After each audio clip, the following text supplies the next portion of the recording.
मैं CA web consult स्वागत करता हूं अपने इस यूट्यूब चैनल पे। और आज हम समझेंगे ई इनवॉइसिंग के वो क्वेश्चंस जो बहुत सारे लोग बहुत फ्रीक्वेंटली पूछते हैं, और हमने उन क्वेश्चंस में से 20 क्वेश्चंस की लिस्ट निकाली है।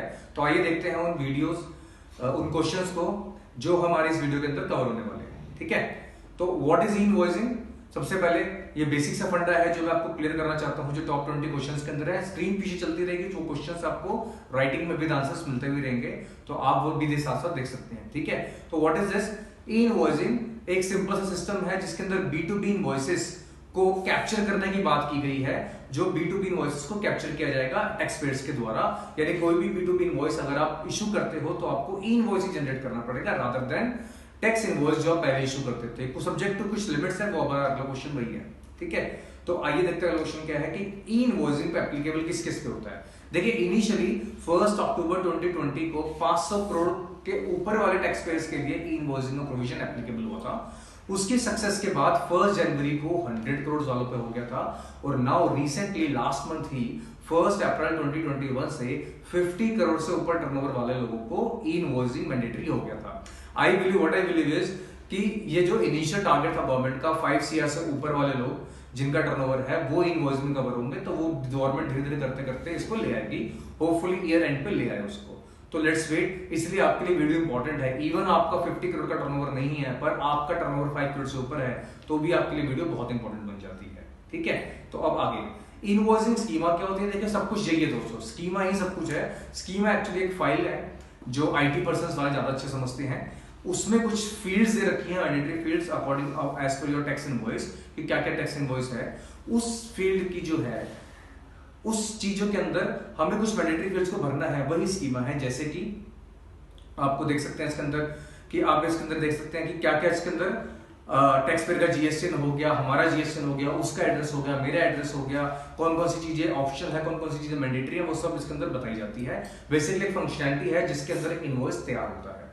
ठीक है, अब इसको समझ पाना एक आम आदमी के बस की बात इतना नहीं है, इसलिए इसके लिए सॉफ्टवेयर्स काम करते हैं जहां पे क्लियरटेक्स आपकी हेल्प करता है कि आपको किस तरह से स्कीमा से मैंडेटरी फील्ड्स पे ऑप्शन को डालना है। अब what is IRP? Invoice registration portal एक गवर्नमेंट पोर्टल है जहां पे आप अपने कंप्यूटर सॉफ्टवेयर से या अकाउंटिंग सॉफ्टवेयर से इसको इनवॉइस भेजते हैं in the name of file, और फिर वो फाइल जेसन बन के वहां पे जाती है, और वो फाइल वहां पे आपको वैलिडेट होके आती है, इंक्लूडिंग आपके साइन लग के आते हैं वहां पे, QR कोड बन के आता है वहां पे, और वो वैलिडेशन के बाद फाइल जब जेसन के रूप में आपके पास वापस आती है, तो फिर वो एक पूरा प्रोसेस जो चलाता है वो क्या होता है? Invoice registration portal. करेक्ट, इसके अंदर आप IRN भी पाते हैं, जो सबसे इंपॉर्टेंट फंक्शन है, जो हमारा अगला क्वेश्चन है। IRN एक 64 डिजिट कोड होता है जो आपको ये बताता है कि ये इनवॉइस यूनिक नंबर है इसका। वो बेसिकली बनता किस किस चीजों से है?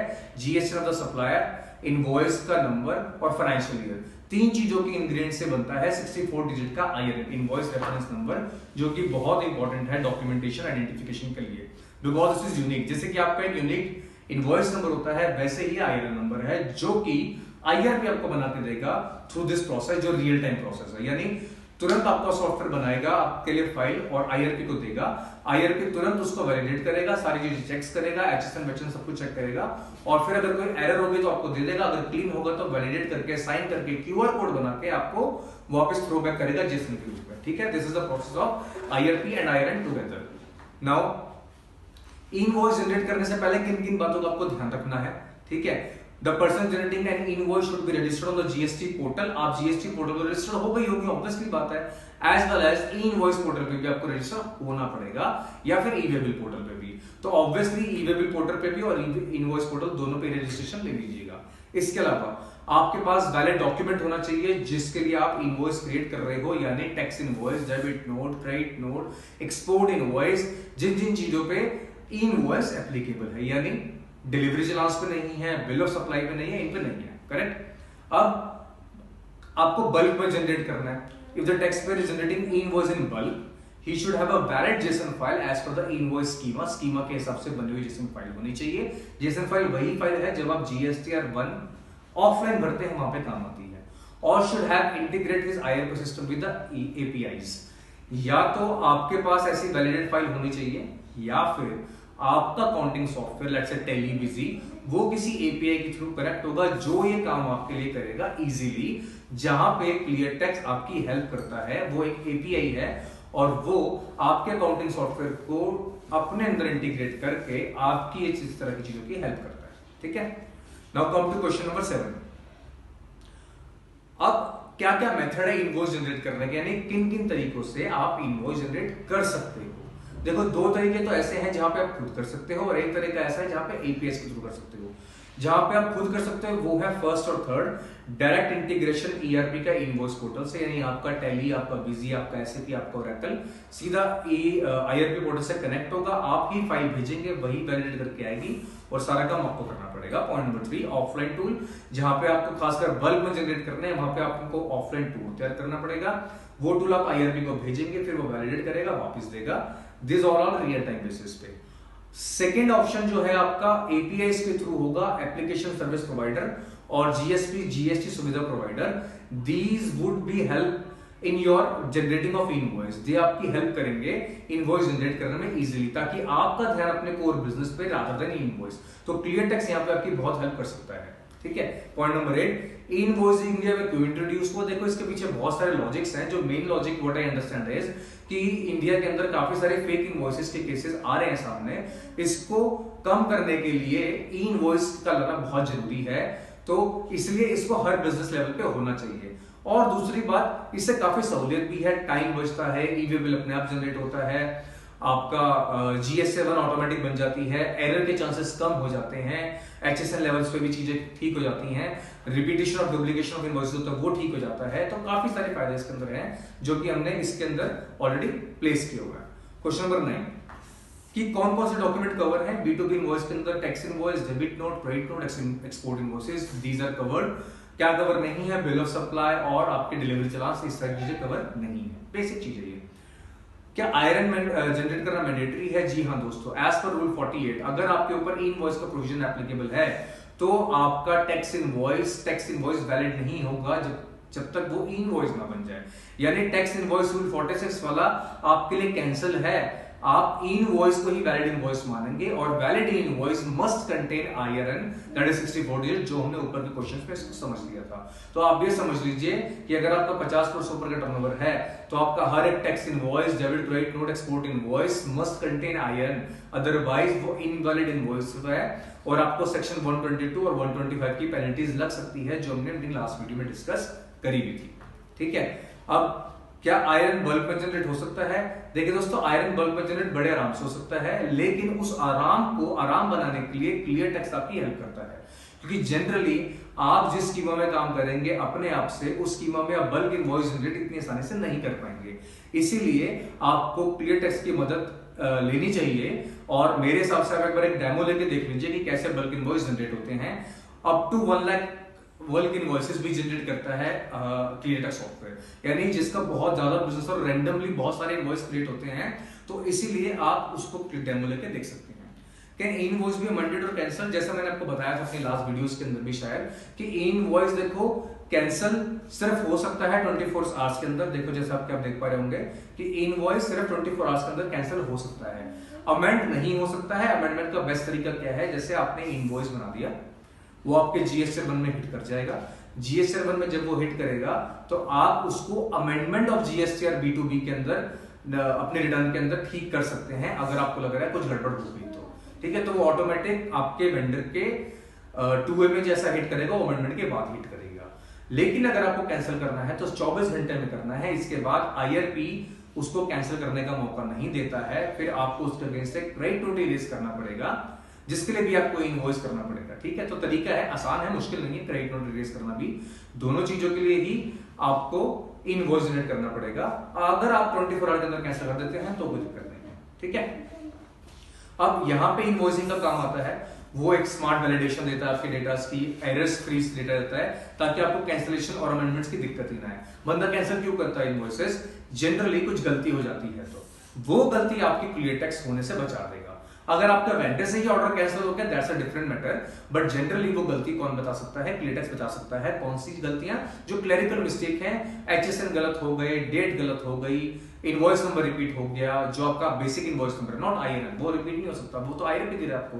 तो इस तरह की गलतियां ऑटोमेटिकली क्लियरटेक्स पहले ही बता देगा आपको, ठीक है। Now come to question number 13। 1 April की डेडलाइन मेरी पास हो गई सर। ये बहुत इंपॉर्टेंट क्वेश्चन है जो बहुत सारे लोगों ने मेरे से पूछा था।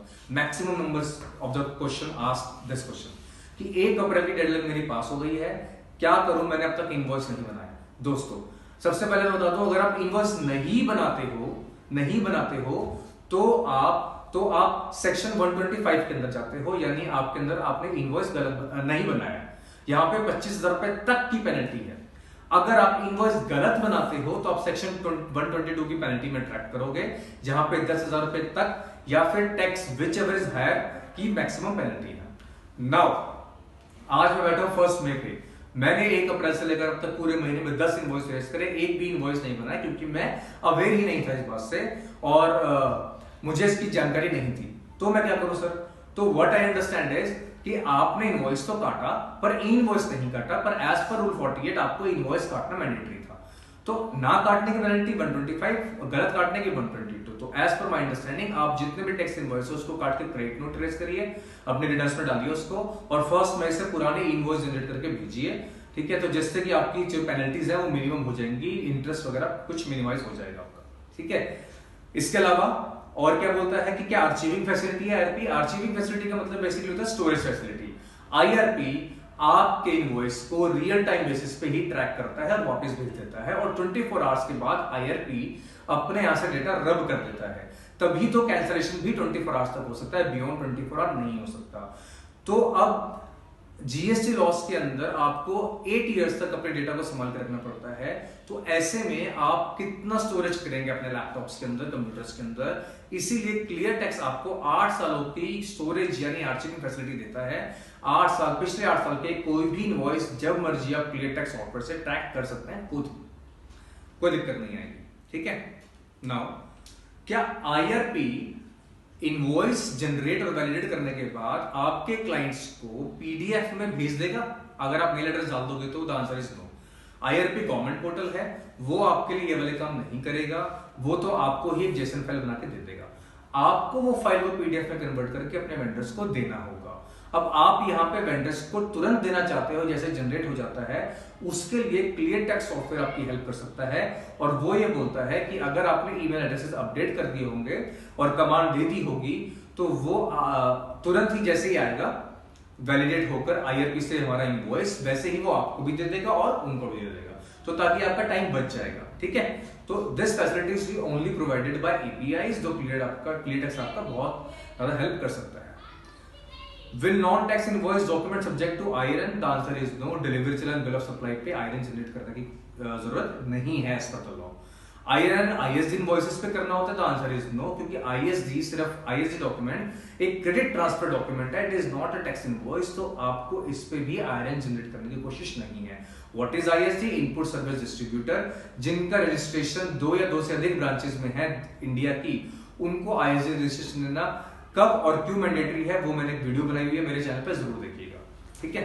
इसके अलावा देखिए, लार्ज बिजनेस हाउसेस जिनका बोथ B2B और B2C ट्रांजेक्शन दोनों है, 500 करोड़ से ऊपर वाले, are they required to generate and print QR code on both B2B and B2C invoices? देखो सिंपल सी बात है, B2B इनवॉइसेस पे तो QR कोड IRP ही आपको दे देगा ऑटोमेटिक जब वैलिडेट करेगा। B2C पे अभी लॉ आया था कि आपको QR कोड देना है 500 करोड़ से ऊपर, जब अक्टूबर के टाइम पे आया था। उसको फॉलो करते करते गवर्नमेंट ने काफी सारे सर्कुलर्स भी निकाले हैं जो अभी 1 अप्रैल से लगने वाला था, जिसमें QR कोड के डायमेंशंस क्या होंगे वो बताए थे। उन डायमेंशंस को उन्होंने पोस्टपोन कर दिया 1 जुलाई से, जिसमें लिखा हुआ था कि आप फोन पे से, Amazon से, उससे कैसे पेमेंट्स कर सकते हैं, क्या क्या चीजें इसके अंदर इनबिल्ट होनी चाहिए वैलिड QR के अंदर। तो B2B QR IRP देगा, B2C QR आपका जो है आपको खुद जनरेट करना पड़ेगा अपने IT सिस्टम को बोल के, उन इंग्रेडिएंट्स को देखते हुए जो इंग्रेडिएंट्स सर्कुलर में गवर्नमेंट ने नोटिफाई किए थे, ठीक है। Question number 19, second last question है कि क्या can e-way bill also be generated at the time of e-invoice generation?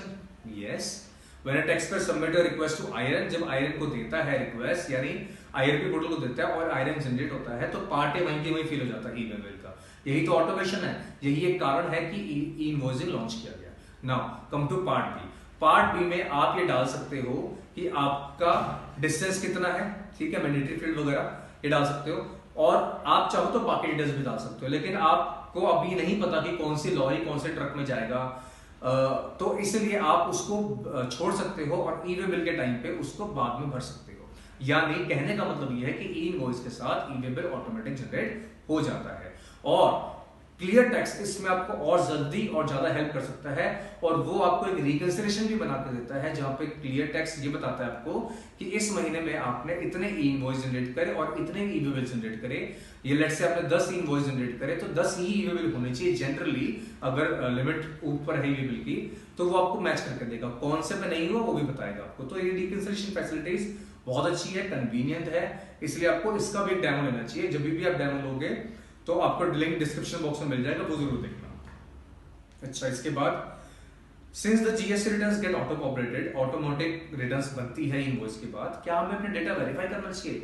Generally the answer would be no, ठीक है, the answer should be no, not would be, the should be no. But होता क्या है कि अभी initial phases हैं, कुछ गलती सिस्टम के द्वारा भी हो सकती है, इसलिए गवर्नमेंट ने बोला था कि आप अपना डेटा एक बार खुद चेक कर लेना, यानी एक बार चेक कर लेना। लेट्स से आपने 10 इनवॉइस काटे हैं, इनवॉइस 9 ही हिट करे वहां पे, तो एक और डाल सकते हो। पर अगर आपने 1 लाख इनवॉइस काटे और वहां पे 90,000 है तो आप चेक नहीं कर पाओगे, तो अब रीसेट का बटन आता है, वहां पे रीसेट दबाओ, सारे इनवॉइस उड़ जाएंगे जीएसटी से, अपनी जेसन फाइल चढ़ाओ वहां पे और आपका काम हो जाएगा। तो दिस इज ऑल अबाउट कि कैसे क्लियर टैक्स आपका इनवॉइस में हेल्प करेगा, कैसे इनवॉइस के अंदर आपकी चीजें जानकर हैं, फेवरेबल है, फेवरेबल नहीं है, और कैसे उनसे बचा जा सकता है पेनल्टी से। तो this is all about invoicing. इसके अलावा अगर आप खुद आपके ऊपर एप्लीकेबल नहीं है बिजनेस पे, लेकिन आपके किसी फ्रेंड पे, किसी नोन, किसी बिजनेसमैन पे ये एप्लीकेबल है इनवॉइस, तो आप उसको रेकमेंड कर सकते हैं क्लियर टैक्स, और थोड़ा मोटा अर्न भी कर सकते हैं अगर आप रेफरेंस नंबर वगैरह मेरे को बता देंगे तो। ठीक है, thank you very much for watching this video, channel को सब्सक्राइब करें, बाय बाय।